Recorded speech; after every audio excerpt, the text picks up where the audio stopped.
جی، جدید میتھڈ کے ذریعے بھی ہم اسلامیات کو سمجھا سکتے ہیں، جیسا کہ اشاراتی طریقہ کار ہوتا ہے۔ جیسے کہ مثال کے طور پہ ہم سورہ فاتحہ کو سمجھانا چاہتے ہیں تو اس کے اندر جتنی بھی ضمائر استعمال ہوئی ہیں ان کو اشاروں کے ساتھ سمجھایا جاتا ہے۔ یہ جدید میتھڈ ہے عربی کو سمجھانے کا اور اسلامیات کو سمجھانے کا۔ اور اس کے علاوہ ہم اگر ترجمہ قرآن کروانا چاہتے ہیں، فرض کریں ہم ترجمہ قرآن کروانا چاہتے ہیں تو اس میں ہم ایک جو ہے نا وہ اردو میں استعمال ہونے والے الفاظ کے ذریعے سے بھی طریقہ کار ایک اپنایا جاتا ہے کہ اس کے ذریعے سے بھی سمجھایا جا سکتا ہے۔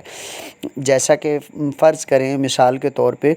الحمد شریف کو ہم سمجھانا چاہتے ہیں الحمد، اب اس میں بچوں سے ہم پہلے کہیں گے کہ وہ دیکھیں کہ اس کے اندر اردو کے الفاظ کون کون سے استعمال ہوئے ہیں۔ الحمد اردو کے اندر استعمال ہوتا ہے، للہ اللہ کے لیے اردو کے اندر استعمال ہوتا ہے، الرحمن بھی جو ہے نا وہ اردو کے اندر استعمال ہوتا ہے، رب العالمین رب بھی اردو میں استعمال ہوتا ہے، عالمین جو ہے وہ بھی اردو کے اندر استعمال ہوتا ہے۔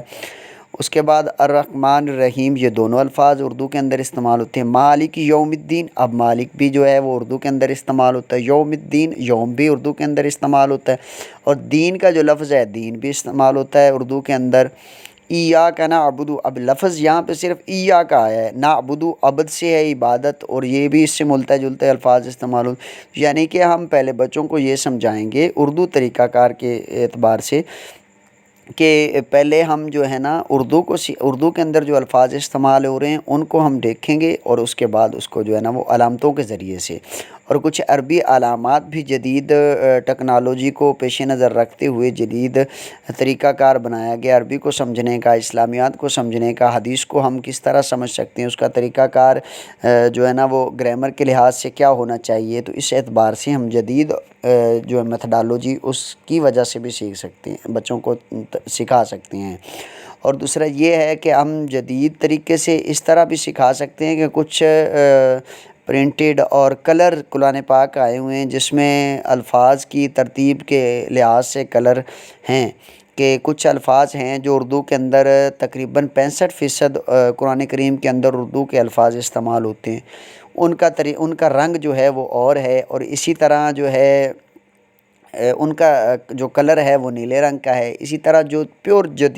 پیور عربی کے الفاظ استعمال ہوئے ہیں قرآن کریم کے اندر وہ ان کو ریڈ کلر کے ساتھ شو کیا گیا، اور وہ اونلی ہی 15% ہیں، اور 15% کہہ رہا ہوں، وہ 20% کچھ ایسے الفاظ ہیں جو اردو کے اندر بھی جو بہت زیادہ استعمال ہوئے ہیں ان کو نیلے کلر کے ساتھ شو کیا گیا یہ قرآن کریم کے اندر، اور ان کو دیکھنا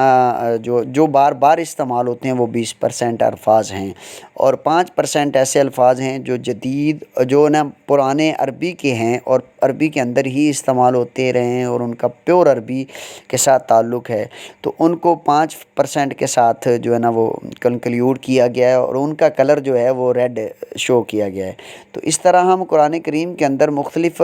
جو آج کل کے قرآن کریم پرنٹڈ آ رہے ہیں ان کے مختلف کلرز بھی آ رہے ہیں، ان کے حوالے سے بھی ہم سیکھ سکتے ہیں۔ اور آج کل جو جدید میتھڈ استعمال کیا جا رہا ہے ترجمہ قرآن کو اور اسلامیات کو پڑھانے کا، وہ مدارس کے اندر اور سکولوں کے اندر یہ بھی ہے کہ پہلے اس کا لب لباب بیان کر دیا جائے، پھر اس کے بعد اس کا آسان خلاصہ، پھر اس سے اخذ ہونے والے اسباق، اور پھر اس کے بعد ان کی وضاحت کرتے ہوئے عبارت کو سمجھا دیا جائے۔